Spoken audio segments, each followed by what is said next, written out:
Hi everyone, and welcome back to Mission 1820 and this week's episode of Have You Ever Wondered? Well, this is a weekly series where we answer a common biblical question in just 5 minutes or less. And if you're new to the channel, we welcome you. So without further ado, let's get to this week's question.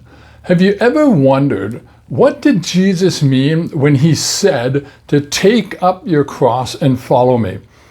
Well, in Matthew chapter 16, verse 24, Jesus is saying to his disciples, if anyone desires to come after me, let him deny himself and take up his cross and follow me. Well, when Jesus used this picture of words for his followers, shouldering their cross to follow him, the disciples actually knew what he meant.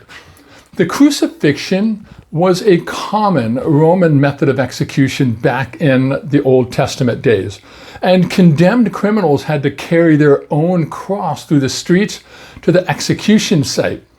Now, following Jesus therefore meant a true commitment, death to your old self, and even the risk of death with no turning back.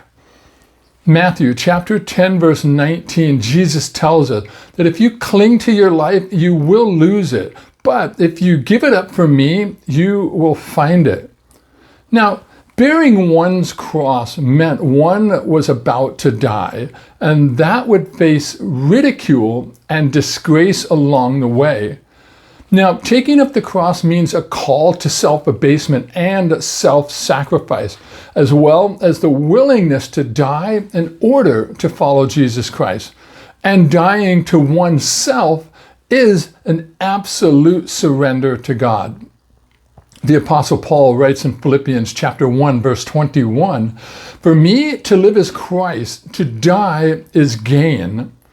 So taking up the cross does not mean that we must carry some kind of burden in our lives, such as a bad relationship or a thankless job or some sort of health issue with a self-pity, pride claiming it as our cross to bear.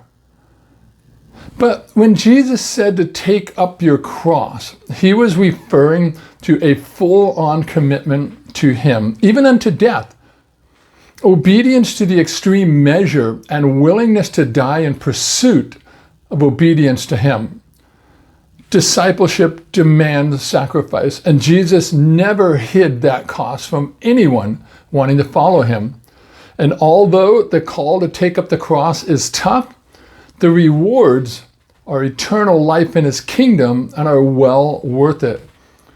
Matthew chapter 16, 25 says, "For whoever would save his life will lose it, but whoever loses his life for my sake will find it."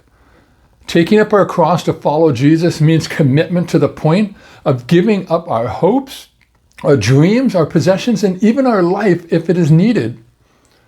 Jesus tells us in Luke chapter 14, verse 27, "And whoever does not bear his cross and come after me cannot be my disciple." Only if you willingly take up your cross can you then be called a true disciple of Jesus, because nothing less will be good enough. So now you know what it means to take up your cross. So God bless, and thanks for watching.